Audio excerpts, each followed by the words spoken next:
Hello everyone, welcome to my channel botany vibes. आपका मेरे channel में बहुत बहुत स्वागत है।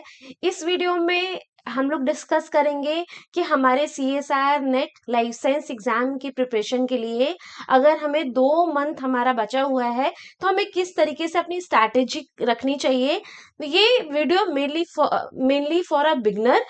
This video is mainly for the beginner जो अभी जागरूक हुए हैं कि मुझे भी एग्जाम देना है और मुझे भी तैयारी करनी है, मुझे भी क्वालिफाई करना है। ये मेनली उन स्टूडेंट्स के लिए है। मैं कुछ इस वीडियो में कुछ प्रैक्टिकल टिप्स बताऊंगी और कुछ ट्रिक्स बताऊंगी जो आपको हेल्पफुल होगा 2 मंथ की प्रिपरेशन को और आसान करने के लिए। तो चलिए स्टार्ट करते हैं अपने वीडियो के साथ। अगर आपको वीडियो पसंद आए तो please hit the like button और सब्सक्राइब कर लीजिएगा चैनल को, क्योंकि इसके साथ साथ हमने प्रीवियस ईयर के क्वेश्चन पेपर की सीरीज भी चल रही है साथ के साथ।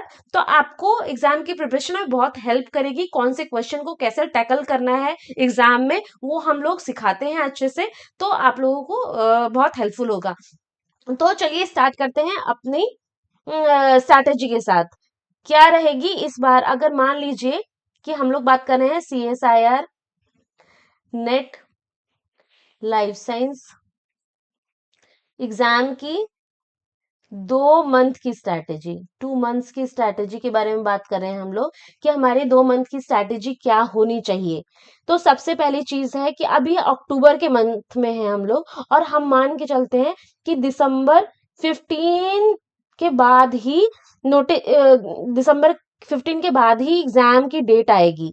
ठीक है, और बीच में जो फॉर्मेलिटीज है वो अब अक्टूबर एंड तक स्टार्ट हो जाएगा। तो ठीक है, जो एप्लीकेशन फॉर्म है वो अक्टूबर एंड तक स्टार्ट हो जाएगा। और जो रिजल्ट भी है हमारा पिछले सेशन का, वो मान सकते हैं कि 15 अक्टूबर, तो उन्होंने CSR ने बोला भी है, तो 15 अक्टूबर को रिजल्ट आ जाएगा। उसके बाद एप्लीकेशन आने के फुल चांसेस हैं, एप्लीकेशन फॉर्म आने के फुल चांसेस हैं। तो आप लोग अपनी तैयारी जोरों शोरों से स्टार्ट कर दीजिए, क्योंकि आप जैसे ही तैयारी करेंगे वैसे ही आपको रिजल्ट देखने को मिलेगा। और बहुत ही कम टाइम बचा हुआ है। अगर अब आप सोच रहे हैं एग्जाम की तैयारी करने के लिए, तो आप पूरे एक्टिव होके तैयारी स्टार्ट कर दीजिए। तो मैं चलिए कुछ टिप्स देख लेते हैं क्या क्या फॉलो करना चाहिए और क्या क्या नहीं फॉलो करना चाहिए अगर आप CSIR नेट लाइसेंस की तैयारी करना स्टार्ट कर रहे हैं।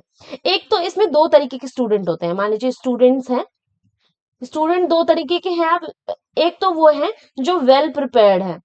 वेल प्रिपेयर्ड मैं क्यों बोल रही हूँ, क्योंकि उन्होंने ये वाला जो लास्ट सेशन में एग्जाम हुआ था वो दिया था, बट किसी वजह से थोड़ा मार्क्स कम आने की वजह से क्वालिफाई नहीं कर पाए हैं। तो ये वीडियो इनके लिए बिल्कुल भी नहीं है। इनके लिए अलग से वीडियो डाली हुई है मैंने चैनल पे कि कैसे रिवीजन करना है, कैसे स्ट्रैटेजी रखनी है हमारी। तो वो देख सकते हैं वहां जाके। ये वीडियो उन स्टूडेंट के लिए है जो बिगनर हैं, अभी बिगनर्स हैं, उनको भी पता नहीं है कैसे तैयारी करनी है, कैसे क्या करना है। तो सबसे पहले मैं एक चीज उन लोगों को बता दूं, अगर आपके पास अभी तक सिलेबस की कॉपी नहीं है तो आप लोग एक सिलेबस की कॉपी लीजिए, हार्ड कॉपी लीजिए। ये जो कॉपी है वो, एक मिनट, वो हार्ड कॉपी में रखिए अपनी सिलेबस का। हार्ड कॉपी में रखने के लिए आपको 3 तरीके के हाईलाइट करने हैं इसमें, एक रेड, एक येलो और एक ग्रीन। ठीक है, अब मैं ये क्यों बोल रही हूँ ये अभी समझाती हूँ आप लोगों को।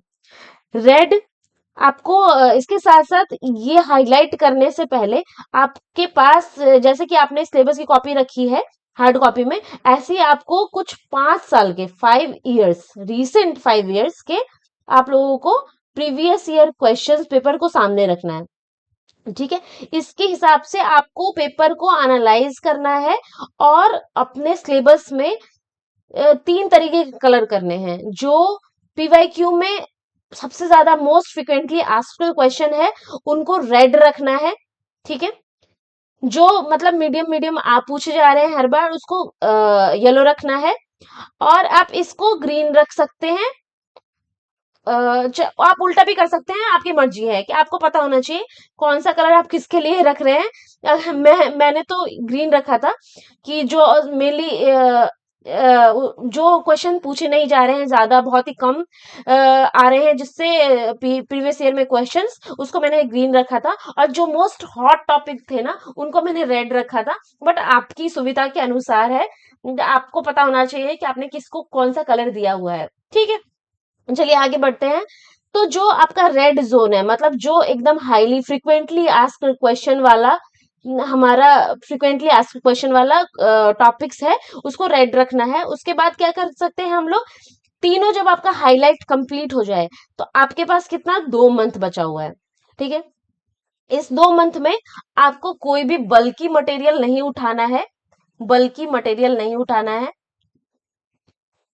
आपको या तो आपके पास पहले से नोट्स बने हो, अगर आप कोचिंग लिए होंगे या कभी भी लिए होंगे तो आपके पास नोट्स पड़े होंगे, तो आप नोट्स उठा सकते हैं। आप लोग फ्रेंड्स से नोट्स कैरी कर सकते हैं, जो इजीली आपको अंडरस्टैंडेबल हो, वो आप ले सकते हैं नोट्स। और अगर आपके पास ये सब कुछ भी नहीं है, तो आप जो कर सकते हैं, यहाँ पे आप लोग पाथ फाइंडर की बुक उठा लीजिए। ठीक है, पाथ फाइंडर की बुक उठाने के बाद मैं आपको क्या सजेस्ट करूंगी कि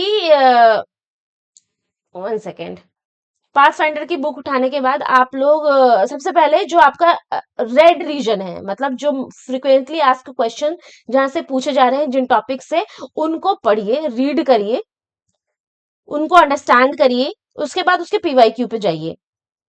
ठीक है, पीवाईक्यू सॉल्व करिए। आपको अगर पीवाईक्यू में कुछ न्यू मिल रहा है, मतलब कोई ऐसा टर्म मिला या कोई ऐसी चीज मिली, उसको गूगल पे पढ़िए नॉर्मली, और उसको अपने पाथ फाइंडर की बुक से अगर पढ़ रहे हैं या आप किसी नोट से पढ़ रहे हैं, उस नोट्स में उस चीज को ऐड ऑन करिए। ठीक है, ऐड ऑन करिए। जब आप नेक्स्ट रिवीजन देंगे उस चीज को, तो आप उस चीज को भी रिवाइज करिए जो आपने ऐड ऑन किया है। ठीक है, और आपको एक और चीज इसके साथ साथ फॉलो करनी है। दूसरी चीज क्या है कि आप जब पहला टॉपिक कंप्लीट कर लेंगे, मतलब एक दिन में आपको कम से कम हर जोन से, अगर यहाँ पे आप जाएंगे, अ, तो आपको, 1 मिनट, आपको हर जोन से, यहाँ पे आपके जितने भी यहाँ पे जोन है, आइदर रेड, ग्रीन और येलो, रेड, येलो और ग्रीन, आप तीनों में आपको इंश्योर करना है कि आप तीनों से ही हर दिन टॉपिक पढ़ रहे हैं। 3 टॉपिक इसके पढ़िए, 2 टॉपिक इसके पढ़िए, और कोई एक टॉपिक इसका भी उठाइए जो आपको लग रहा है कि हाँ, इस बार आ सकता है, मतलब थोड़ा बहुत इंपॉर्टेंट है। और जो उन टॉपिक्स को बिल्कुल ही स्किप करिए जिनसे अभी तक क्वेश्चन नहीं पूछा गया है, क्योंकि हमारे पास बहुत ही कम टाइम बचा हुआ है, तो हम लोग सारे ही टॉपिक्स को नहीं लेके चल सकते। और उसके साथ साथ मैं आप लोगों को बोलूंगी, प्रेफर करिए प्रेफर करिए कि आप लोग 10 यूनिट को टारगेट करें। अब आप लोग बोलेंगे कि 10 यूनिट को हम लोग 2 महीने में कैसे टारगेट करेंगे, तो जो मैंने स्ट्रैटेजी बताई है आप लोगों को, उससे आप लोग आराम से 10 यूनिट को टारगेट कर सकते हैं। आपको देखिए, मैं एक बार फिर से आप लोगों को बता देती हूँ कि यहाँ पे वो टॉपिक्स बिल्कुल ही स्किप करने हैं जो अभी तक नहीं पूछा गया है।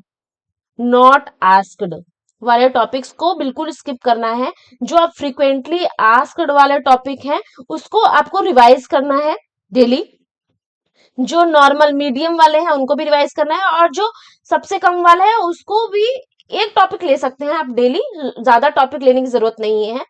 ठीक है, तो आपको सबसे ज्यादा इस पे फोकस करना है, ये वाला जो मेन है, और सेकंड इस पे आपको फोकस करना है, जो मीडियम आस्क्ड क्वेश्चन है, क्योंकि जो मीडियम वाले आस्क क्वेश्चन होते हैं उसकी प्रोबेबिलिटी भी हाइयर होती है एग्जाम में, नेक्स्ट एग्जाम में पूछ जाने की।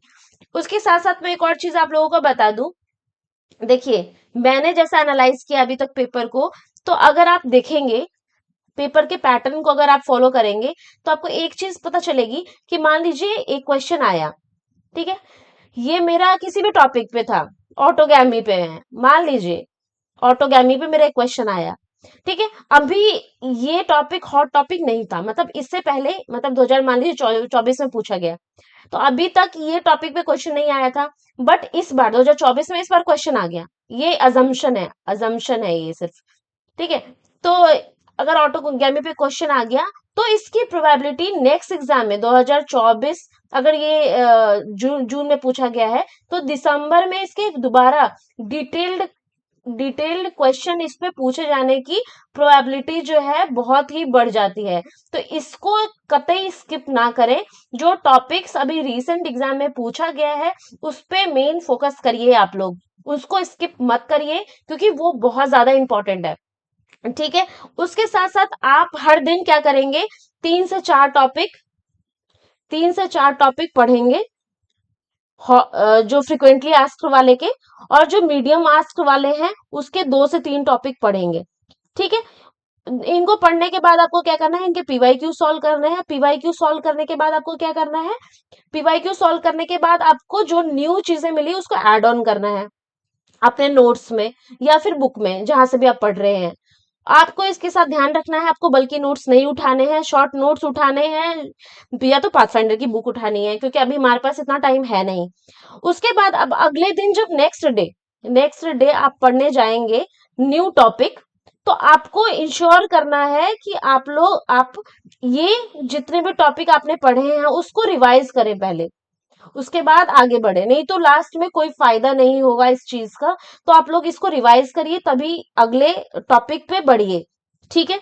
उसके साथ साथ जैसे जैसे आप टॉपिक पढ़ते जा रहे हैं, चीजें आपकी क्लियर होती जा रही है, वैसे वैसे आप रोज रात में सोने से पहले कोशिश करिए कि उन टॉपिक से कम हर टॉपिक से 2 से 3 क्वेश्चन जो जो भी आपने पूरे दिन में पढ़ा है उससे सॉल्व करिए। ठीक है। ये आपको इंश्योर करना है। उसके साथ साथ मैं कुछ और टिप्स बता रही हूँ जो आप लोगों के लिए हेल्पफुल हो सकता है। आप कॉम्बिनेशन बना के सब्जेक्ट का पढ़ सकते हैं, कॉम्बिनेशन बना सकते हैं आप सब्जेक्ट का। जैसे आप मान सकते हैं कि आपने डेव बायो, डेव बायो एक ऐसा सब्जेक्ट है जो बहुत ज्यादा थ्योरेटिकल है, बहुत ज्यादा थ्योरी इसमें पूछी जाती है। और आप जेनेटिक्स ले लीजिए, जेनेटिक्स में सारे क्वेश्चंस पूछे जाते हैं या तो कंसेप्चुअल क्वेश्चन पूछे जाते हैं, है ना। तो आप इन दोनों की कॉम्बिनेशन बना के पढ़ सकते हैं कि दिन में मैंने ये पढ़ा और 2 घंटा मैंने इसके क्वेश्चन को सॉल्व करने के लिए दिया, क्योंकि जेनेटिक्स से ज्यादा थ्योरेटिकल क्वेश्चन आते नहीं है। तो हमेशा कॉन्सेप्चुअल क्वेश्चन या फिर सॉल्व करने वाले क्वेश्चन आते हैं। तो आपने क्वेश्चन सॉल्व करने पे मेन फोकस किया और यहाँ पे आपने थ्योरेटिकल क्वेश्चंस पढ़ने की कोशिश करी। आप सब कुछ कवर करने की कोशिश मत करिए क्योंकि हमारे पास बहुत ही कम टाइम है।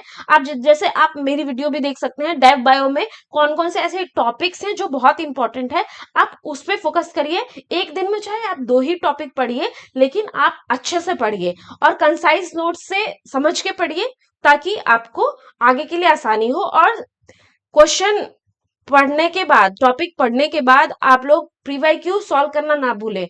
इससे ये पता चल जाता है कि हमने जिस मटेरियल से पढ़ा है वो सफिशिएंट है कि नहीं है एग्जाम के पर्सपेक्टिव में। कई बार हम जिस मटेरियल से पढ़ रहे होते हैं वो बिल्कुल हेल्पफुल नहीं होता है। जब हम पीवाईक्यू पे जाते हैं तो हमसे क्वेश्चन ही नहीं सॉल्व हो पा रहे हैं।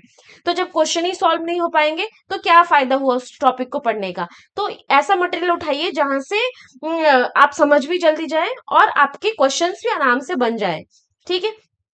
उसके साथ साथ आपको ये ध्यान में रखना है कि आपको बहुत से बहुत ज्यादा पानी पीना है। Drink water, drink more water. आप पढ़ रहे हैं तो ज्यादा से ज्यादा पानी पीजिए, वो हेल्प करेगा। आप चाय और कॉफी को थोड़ा अवॉइड करके पानी पे ज्यादा फोकस कर सकते हैं।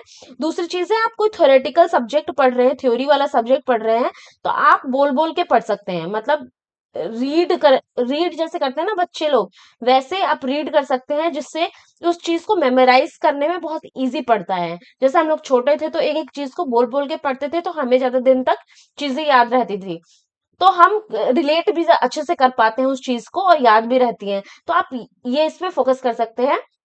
और आप ये कॉम्बिनेशन बना के, जैसे कि प्लांट फिजियोलॉजी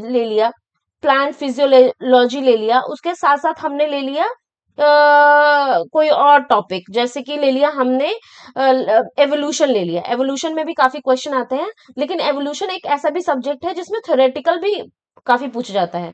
तो आपने एवोल्यूशन ले लिया।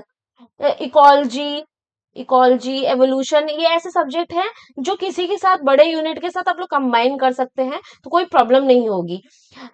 उसके साथ साथ हर दिन आप पीवाईक्यू सॉल्व करिए, ज्यादा से कम एग्जाम में जाने से पहले आप 10 साल के पीवाईक्यू सॉल्व कर लीजिए, तो वो आपके लिए बहुत बेनिफिशियल होगा। और लास्ट के 15 days, wait a second, wait, और लास्ट के जब 15 डेज बचे हो, तो आप कोई न्यू टॉपिक ना पढ़ने का ट्राई करें, ना पढ़े, वो ज्यादा बेटर रहेगा। और दूसरी चीज जो है कि आप एक दिन में, 1 डे में आप कम से कम 2 यूनिट रिवाइज करने का ट्राई करें। ठीक है, आप हर दिन 2 यूनिट रिवाइज करेंगे तो आपका रिवीजन जो है एग्जाम तक बहुत अच्छे से हो जाएगा। तो ये आपके लिए बहुत बेनिफिशियल, ये मैंने खुद भी यूज किया है। मैं एक एक दिन में 3 3 यूनिट रिवाइज करती थी, जो मेरे को लगा कि मेरे को लॉन्ग टर्म में बहुत फायदा हुआ इससे। और मैंने पहले वाली वीडियो में भी बताया है कि मेरा ऐसा रहता था कि जैसे मैंने पहले एक नोट्स बनाया है, जब मैंने ये इसको अच्छे से पढ़ लिया, तो अब मैं इससे शॉर्ट नोट बनाऊंगी कुछ पन्नों पे, जिससे मैं उन्हीं चीजों को लिखूंगी जो मुझे अभी भी लग रहा है कि मेरे को मेमोराइज करने की। ये स्ट्रैटेजी मैंने फॉलो करी है थेरेटिकल सब्जेक्ट के लिए, जैसे डेब बायो के लिए। तो अब मैं ऐसे नोट्स बनाऊंगी जो अभी भी मुझे लग रहा है कि यहाँ पे मैं भूल रही हूँ, यहाँ पे ये चीज मुझे याद नहीं रह रही। तो उसके बाद अगर जो मैंने इसको दोबारा बनाया, जब मैं दोबारा इससे रिवाइज करूंगी और उसके बाद फिर से एक नोट्स बनाऊंगी, तो जब तक मैंने एग्जाम डे तक मेरे नोट्स बहुत ही छोटे छोटे हो गए थे, मतलब कुछ ही पन्नों में सीमित थे, क्योंकि मैंने काफी बार रिवाइज कर लिया था। तो आप लोग इस वाली स्ट्रैटेजी को भी फॉलो कर सकते हैं। ठीक है, तो I hope it will help you guys. Thank you so much for watching. अगर स्टिल आपको कोई डाउट है तो आप लोग मेरे को कमेंट सेक्शन में पूछ सकते हैं। I will definitely reply you all. Thank you so much guys.